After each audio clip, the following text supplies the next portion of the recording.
Hello friends, કેમ છો બધા? તમારું સ્વાગત છે મારા કિચનમાં। તો આજે હું તમારી સાથે શેર કરીશ એકદમ ટેસ્ટી અને સ્પોન્જી એવા ડોનટની રેસીપી। ડોનટની રેસીપી હું તમારી સાથે આજે એકદમ પરફેક્ટ માપ સાથે શેર કરીશ। સૌપ્રથમ હું અહીં ડોનટ બનાવવા માટે એક મોટા બાઉલમાં 2 કપ મેંદાનો લોટ લઈશ।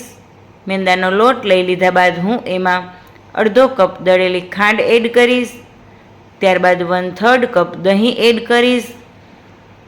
દહીં એડ કર્યા બાદ 1/3 કપ તેલ એડ કરીશ। તમે અહીં ઘી અથવા તો બટર પણ લઈ શકો છો। હાફ ટીસ્પૂન ખાવાનો સોડા એડ કરીશ। ત્યારબાદ ચપટી એક નમક એડ કરીશ। હવે આ બધું જ એડ કર્યા બાદ હું હાથેથી વ્યવસ્થિત મિક્સ કરી લઈશ। અહીં આપણો આ જે ડોનટ માટેનો લોટ તૈયાર કરી રહ્યા છીએ એ આ બધું જ એડ કર્યા બાદ સરસ થોડો ઘણો એવો સોફ્ટ થઈ ગયો છે। હવે બાકીનું હું એમાં સપત દૂધ એડ કરીશ અને ડોનટનો લોટ બાંધી લઈશ। જરૂરિયાત મુજબ અહીં દૂધ એડ કરતું જવાનું છે અને લોટ બાંધી લેવાનો છે। લોટ અહીં એકદમ સોફ્ટ બાંધવાનો છે, જરા પણ કઠણ બાંધવાનો નથી। હવે લોટ સરસ બંધાઈ ગયો છે ત્યારે હવે હું હથેળી પર થોડું ઓઇલ લઈ લઈશ અને ઓઇલવાળા હાથેથી થોડીવાર હું લોટને મસળી લઈશ। લોટ અત્યારે આપણે જ્યારે એને આ રીતે મસળ્યા બાદ તમે એને ચેક કરશો તો એ ઇઝીલી તૂટી જશે, પરંતુ જ્યારે તમે એને એક કપડું ઢાંકી અડધો કલાક માટે રહેવા દેશો ત્યારે એ એકદમ સરસ સોફ્ટ અને ચીકણો બની જશે। હવે સાઈડ પર મને ચીલ ડોનટ માટે ચોકલેટ છીણી આપે છે, જેને હું પછી ઓગાળી લઈશ। ચીલે મને ચોકલેટ છીણી આપી હતી અને હસ્તીએ મને ડોનટ પર સ્પ્રિંકલ કરવા માટે કાજુ છીણી આપ્યા હતા। આ બંને મને હેલ્પ કરતી હતી ત્યારે પ્રિસાએ પણ કહ્યું કે હવે હું પણ થોડા કાજુ છીણી આપીશ। ડોનટ તેઓને ત્રણેયને ખાવા હતા એટલે એ ત્રણેય મને ફટાફટ હેલ્પ પણ કરતી હતી। હવે ત્રણેય સિસ્ટર એમનું કામ કરી રહી છે, સાઈડ પર હું પણ મારું કામ કરી રહી છું। અડધો કલાક લોટને થઈ ગયો છે, તમે જોઈ શકો છો એ ફૂલીને એકદમ સરસ સોફ્ટ થઈ ગયો છે અને જ્યારે હું એને આ રીતે ખેંચીશ તો એ ઇઝીલી તૂટશે પણ નહીં, એટલો સરસ ચીકાશવાળો થઈ ગયો છે। તો હવે હું અહીં આ લોટમાંથી ડોનટ માટે એક મોટો જાડો એવો ભાખરી જેવો રોટલી વણી લઈશ।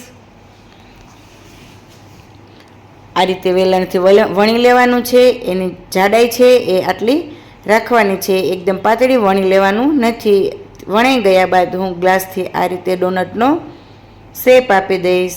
તમે અહીં વાટકાથી અથવા તો કોઈ એવો બાઉલ હોય તો એનાથી પણ શેપ આપી શકો છો। હવે ત્યારબાદ વચ્ચેનો જે નાનો શેપ આપવાનો રહેશે એના માટે મેં અહીં બોટલનું નાનું એવું લીડ લીધું છે અને આ રીતે હું એને એ લીડથી શેપ આપી દઈશ।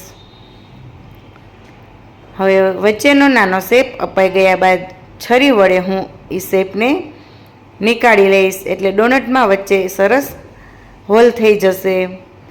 આ જે વચ્ચેનો લોટ નીકાળ્યો છે અને સાઈડ પર જે લોટ નીકળ્યો છે એક્સ્ટ્રા, એ બધામાંથી આપણે ફરી પાછું વણી એમાંથી પાછા ડોનટના શેપ આપી દેવાના છે। સાઈડ પર ગેસ પર તેલ પણ સરસ ગરમ થઈ ગયું છે ત્યારે હું એમાં એક પછી એક ડોનટ એડ કરી લઈશ અને એને તળી લઈશ।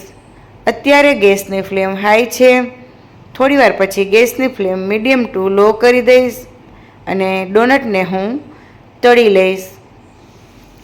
ચમચાથી ડોનટને આ રીતે પલટી લેવાનું છે અને એને બંને સાઈડથી સરસ એકદમ ક્રિસ્પી અને અંદર સુધી પાકી જાય ત્યાં સુધી તળી લેવાનું છે। ગેસની ફ્લેમ તળતી વખતે એકદમ હાઈ નથી રાખવાની, મીડિયમ ટુ લો ફ્લેમ પર એને તળશો એટલે સરસ આ રીતે કલર પણ આવી જશે અને અંદર સુધી બફાઈ પણ જશે। સાઈડ પર પ્રિસા ડોનટ માટે ચોકલેટ ઓગાળવા લાગી છે અને હું એક સાઈડ આ રીતે બધા ડોનટ તળું છું। જો તમને મારો આ ડોનટનો રેસીપી વિડીયો ગમ્યો હોય તો મારી ચેનલને લાઇક, શેર અને નવા હોય તો સબસ્ક્રાઈબ સાથે બેલ આઇકન પ્રેસ કરવાનું ભૂલશો નહીં। તમે જોઈ રહ્યા છો ડોનટ એકદમ ફૂલીને કેટલા સરસ બન્યા છે।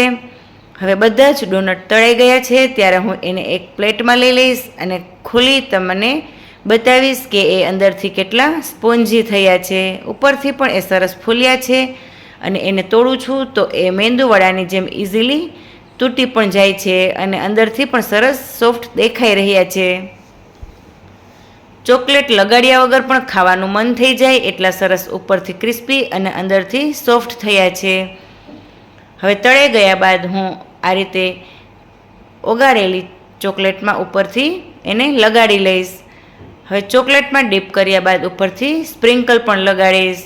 અડધામાં હું સ્પ્રિંકલ લગાડીશ ને અડધામાં જે કાજુ છીણીને રાખ્યા છે એ કાજુને એડ કરીશ. તો અહીં આપણા આ ડોનટ બની ખાવા માટે તૈયાર છે.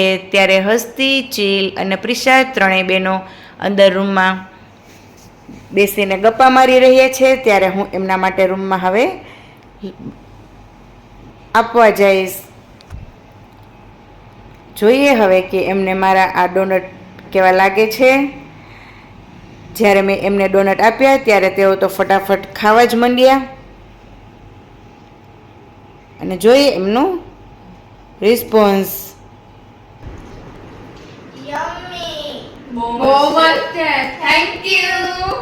Thank you. વેલકમ.